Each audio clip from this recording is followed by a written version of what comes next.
నేను హైదరాబాద్ నుండి బెంగళూరుకి వస్తుండగా ఇది జరిగింది అన్నట్టు. అరౌండ్ 3 o'clockకి జరిగింది. సో ఒక బైక్ అతను ఈడ ఏమైందో తెలియదు కానీ అది బస్సు తాకింది అనుకుంటా, అతను గుద్దిందో ఏమో తెలియదు. ఆ బండి దాని కిందకి వెళ్ళిపోయింది. అట్లా అది డ్రాగ్ చేసుకుంటూ వెళ్ళిపోయింది. డ్రాగ్ చేసుకునేసరికల్లా స్పార్క్స్ వచ్చినాయి. స్పార్క్స్ వచ్చిన తర్వాత అది ఫైర్ అంటుకుంది బస్కి. బస్ ఆగిపోయిన తర్వాత అది డ్రైవర్ ఉన్నాడు కదా, అతనేమో దిగేసి వెళ్ళిపోయింది. ఇక సో ఇలాంటి ఇన్ఫర్మేషన్ ఏం రాలేదు మాకు. సో అది ప్యానిక్ సిచ్యువేషన్లో మిగతా వాళ్ళందరూ చూసిన తర్వాత ఇక దగ్గర ఉన్న విండోస్ కానీ లేకపోతే అది ఏది ఎమర్జెన్సీ ఎగ్జిట్ డోర్స్ కానీ వాటిని బ్రేక్ చేయడానికి ట్రై చేసినాము. సో ఎవరికి దగ్గర ఉన్నది అది బ్రేక్ చేసారు, బయటపడ్డారు. సో పడ్డ వాళ్ళు అరౌండ్ 10 అలా ఉండొచ్చు. సో మేము దిగిన వెంటనే ఒక 1 minute తర్వాత 1-2 minutes తర్వాత అది ఇంకెక్కువ అయింది. తర్వాత కొంచెం ఏసీ కంపార్ట్మెంట్స్ అవి బ్లాస్ట్ అవ్వడం జరిగింది. సో ఎవరికి ఛాన్స్ దొరకలే. సో అది జరిగింది సిచ్యువేషన్. ఎవరికి ఛాన్స్ దొరకలే వెళ్ళడానికి. సో ఉన్న ఛాన్స్ వెతుక్కొని వెళ్ళిపోయాను.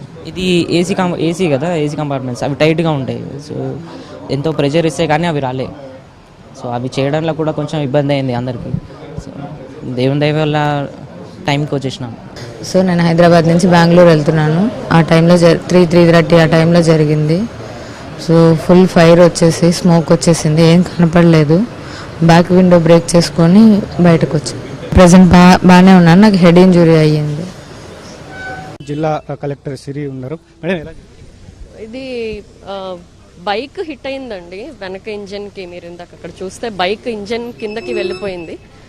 సో దానివల్ల ఫ్యూయల్ స్పార్క్ వచ్చి ఫ్యూయల్ కూడా లీక్ అయింది. దాంతో మనకి ఫైర్ రావడం వల్ల ఈ ఇన్సిడెంట్ జరిగిందండి. సో ఉండొచ్చు మేడం. అంటే ఇప్పుడు 41 బస్సులో ఉన్నారండి. That we have confirmed. దాంట్లో మనం 21 వరకు ట్రాక్ చేసాము. సో ఇంకా 21 కూడా బాగానే ఉన్నారు. బట్ మిగతా 20 దాంట్లో 11 we have found the dead bodies. ప్రాణాలతో బయటపడిన వాళ్ళు హాస్పిటల్లో ట్రీట్మెంట్ తీసుకుంటున్నట్టున్నారు మేడం. మీరు ఏమైనా ఆదేశించారా? మెరుగైన జీజీహెచ్లో ఉన్నారండి, వాళ్ళతో మాట్లాడాము. సో వాళ్ళు ఏం చెప్తున్నారంటే ఇదే చెప్తున్నారు, ఏదో గుద్దినట్టు అనిపించింది, తర్వాత ఇలాగా ఫైర్ వచ్చింది, మేమేమో ముందే దూకేసాము అని చెప్పి. అలా ఎవరైతే ఎస్కేప్ అయ్యారో వాళ్ళంతా కూడా బాగున్నారండి. అంటే ఆ టైంలో జరిగింది కాబట్టి కొంచెం నిద్రలో ఉండే వాళ్ళకి ఇబ్బంది అయింది. లిస్ట్ అయితే బయటకు వచ్చింది కదా? లిస్ట్ అయితే బయటకు వచ్చిందండి. మెయిన్ దాంట్లో పిల్లలు ఎవరున్నారు అంతా కూడా చూస్తున్నాము. ఈ 20లో మనం 11 డెడ్ బాడీస్ తీసాము. ఇంకా 9 మంది అది ఏమయ్యారు ఏంటి అనేది ఒకసారి we have to confirm. So మొత్తం మీద మనం చూసుకోవచ్చు, ఏదైతే ఇంకా 20 మందిని గుర్తించాల్సి ఉంటుంది. అందులో ఇప్పటికైతే ప్రస్తుతానికి 11 మందిని ఐడెంటిఫై చేశాము. ఇంకా 9 మంది ఎవరనేది ఇంకా చేయాల్సి ఉంది. ఇప్పుడు FSL టీం కూడా వచ్చింది కాబట్టి వాళ్ళు కూడా ఏదైతే దీనిపైన కూడా ఆధారాలు సేకరిస్తున్నారు. సో త్వరలోనే ఆ వివరాలు కూడా తెలియజేస్తామని జిల్లా కలెక్టర్ డాక్టర్ శ్రీ కూడా చెప్తున్నటువంటి ఇది డీడీ వెహికల్ అండి. అంటే present registering authority Rayagada registering authority Odisha జిల్లాలో అడ్రస్ అక్కడ రిజిస్ట్రింగ్ చేసుకుని ఆల్ ఇండియా పర్మిట్ ద్వారా ఇక్కడ తిరుగుతూ ఉన్నారు.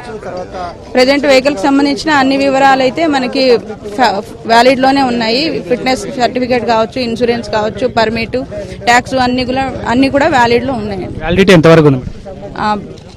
బస్సుకు సంబంధించి ఇది 7 years వెహికల్, 2018లో రిజిస్టర్ అయిన వెహికల్.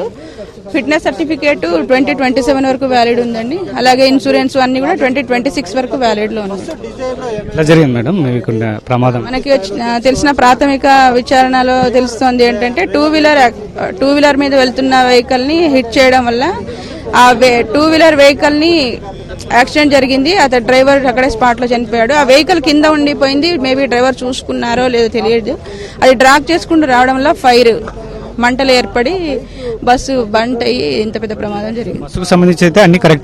బస్సుకు సంబంధించి ప్రాథమిక డాక్యుమెంట్స్ అయితే ఫోర్స్ లో ఉన్నాయి. డ్రైవర్ యొక్క లైసెన్స్ అనేది మనకు డ్రైవర్ వివరాలు తెలిస్తే గానీ లైసెన్స్ వివరాలు అతనికి అది చెక్ చేయడానికి టైం పడుతుంది.